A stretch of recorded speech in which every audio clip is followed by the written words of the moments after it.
Go put an instrumental, go ahead. I want an instrumental.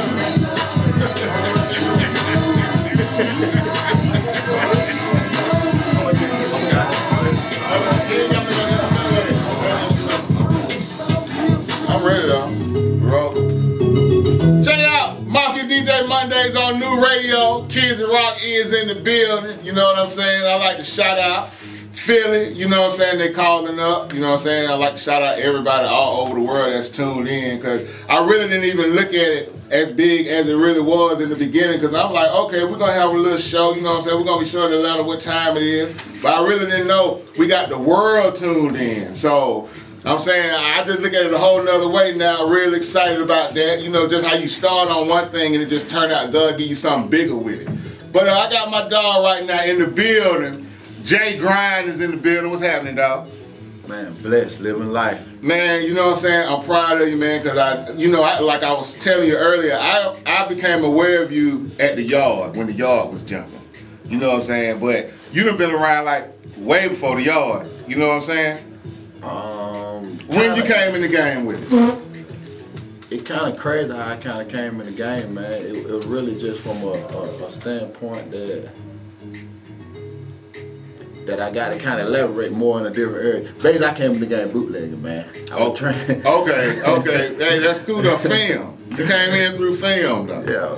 Music, movies? Well, no, because I was selling so much product, I needed my own product to put together. So I started filming with the intention of putting together my own hood DVDs to kind of sell to my customers instead of focusing on selling other people's products. Okay. And whatnot. And it just got to the point where I put out so much of it that folks started to want to pay me to film them. You know, I wasn't the best as far as filming and editing, but I was good at making sure people saw them. Right. I can't say that. But on another level, man, it's an honor, man, for real, to be sitting right here next to you, man. Appreciate it. But which direction you want to go, man? We can talk life, talk. Well, we want to know. We know how you got started, but I'm saying, when did you see it was a lane in it for you? When you was doing your thing, bootleg, how you? Because you took it to a whole nother level. So how you knew that lane was going? You know, how you saw it? It just came to you? Nah, when I seen people out of Shop Boys and all of them, they didn't quite understand business as far as, you know, the ins and outs of marketing and the little different stuff that they needed. So, you know, I came on in and started feeling that little stuff, and I realized that they would pay for them individual stuff. Mm-hmm. You know, they'll pay for somebody that set up them a show at the club. They'll pay somebody that kind of call somebody and tell somebody to do a song with them. Mm-hmm. They'll pay somebody to set up a studio time with the right person who's kind of hot. So, you know, I started doing them services, making a little small money, you know. All of it add up, you know. Never forgot about where I started from, which is putting together DVDs and selling them, you know. And that's the thing, packaging, putting something together that the consumer like, that's interesting to the consumer. Exactly. You know how to do that. That's good. You got your niche. That's good. Well, tell me this. I know I met you through Streetzone, and that's my dog. I used to call it. That was the last ghetto Indian, because he had a mohawk when niggas wasn't even on mohawk for real like they on now. He had one. So shout out to Streetzone. But, you know what I'm saying, how you in Streetzone? You know, y'all? We maintain it, man. You know, one thing about me and Street, you know, we kind of look at it like it's a business, and we got a different mind frame to where we care more for the community. So some of the stuff that me and Street do, people don't quite understand. Mm-hmm. You know, they don't quite understand, you know, why we don't let them say certain stuff on camera. They don't understand why, you know,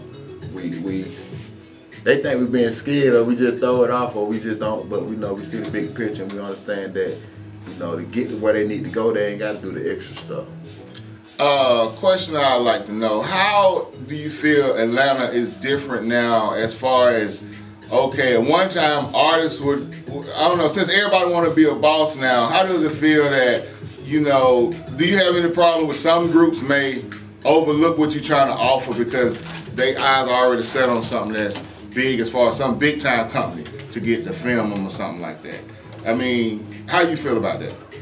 Yeah, I do say image and marketing and the branding of some of these power companies then kind of clouded their vision on. Right, exactly. That's what I'm saying. Clouded the vision. They don't understand that you know it ain't more about the looks. It's more about executing a formula, which is good sound business. And if you just continue to do good sound business and do the necessary steps, then you'll succeed. But they don't understand the steps. So because they don't understand the steps, they don't value the people that's playing a part. You know, like I look at it like this: a gun ain't nothing without a fire pin. You know, you take that fire pin out of it. You know. Have you ever dealt with artists and got a situation created for them as a visual, and then when they're on this level, they jump to another, they go to someone else to handle their next level of success, or someone filmed them? Have you ever been in a situation like that where, you know, some niggas just flipped it on you and you didn't already, you know, you started with them?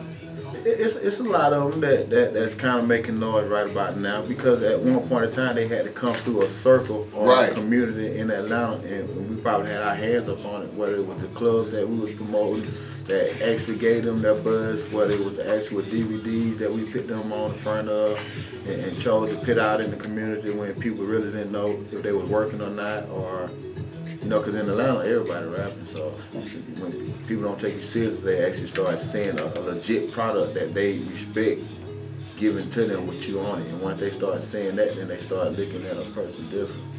How do you see Atlanta changed? That mind frame where everybody want to be a boss, you know, that's kind of got everything got thrown off. They got it, like, way thrown. Like talent level, I say it's through the roof, because you know there's so many venues for folks to actually practice and get their skill game up to par. True. But at the same time, everything that's overcrowded, you know, it's not a good thing. So, which means you got to be competitive. So if you're playing the role of a boss, you need to understand how marketing, promotion, you understand the 4 Ps of all that stuff, how it plays a big part of what you're trying to do. Right. Because what I've noticed now, boss, all the terms that's going on that they saying now, the rules to them is not the same as it used to be. Like a boss now is whoever got the most jewelry on in the clique. That's the boss. That's not the boss, but you know, like you said, clouded. The game is just real clouded. You know what I'm saying? So we're gonna come back. Go ahead. I'm gonna say a lot of these guys, it became like a trending thing, like in 09 and 2010 when for folks to want to rap, and in the process of doing that, the economy went upside down. Right. So now that people are losing their job, they're jumping onto a hope of wanting to rap and thinking that's going to take them up out of it, instead of focusing on getting a job. Right. So now that they're rapping, they're like, okay, who can I rap like? Right. Because they're desperate now. Yeah, but at the time, it was money still circulating in the economy. So they were seeing people throwing money, and they were thinking the ones who actually had they had it right there. And they were actually taking care of their team, but they didn't see that part, though. They didn't see the part of how much money they were actually putting out, paying for people to get in. Right. They were doing more than just, you know, using the title. So. Right. But yeah, I know we're gonna talk y'all so commercial break. Hey, what's some of the underground DVDs you got out now? The title of just something. Got so many of them. I know. Just give me like one you know you always have to re-up on, because they always want this one. That Migos DVD is killing the scene right now. Okay. The original Atlanta DVD. Okay. I think that's gonna be my baby, because a lot of folks are already questioning it and stuff, and that's gonna kind of give folks an insight on Atlanta. Right. And people want to know right now. People want to know, okay, Atlanta got all this hype, but what is the history of it? How did it become that way?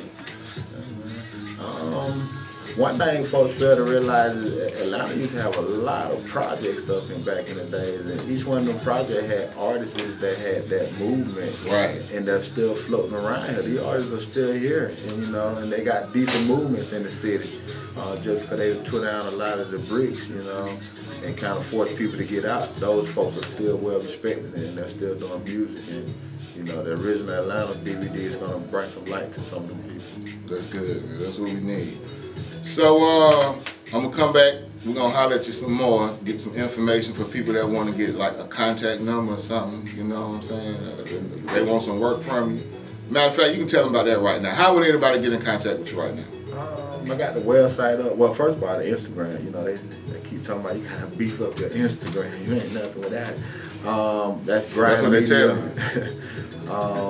It's kind of weird. GR1ND _ then media MEDIA. The 1,000.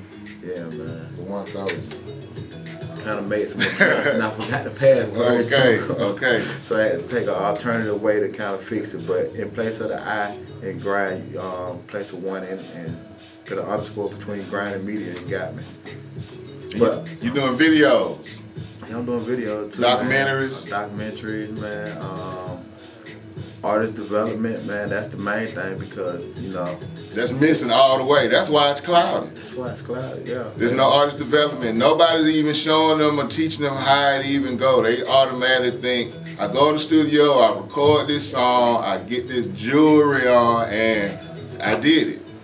Oh man, they need to know how to walk in certain communities and how to interact with certain people. How to talk to people, that's important. Yeah, they crazy what they talk. Quit looking down like you above everyone everywhere you go when folk don't even know who you are yet. Exactly. I see that all too often. And see, artist development would have saved them. I see it all too often. I mean, I don't know, man. I don't know how to put it, but being a cameraman, I don't get the most respect. But at the end of the day, for the ones who do know, you know what position I play in the game. So. All right, well, check it out, y'all. We was hollering at Jay Grind. That's Grind Media's boss man. He's in the building. We about to get back in the mix. New radio, Mafia DJ Mondays. DJ Big Willie. Got DJ Dirty coming up. And I do have Joe Green in the building. Eastside representative. Let's go.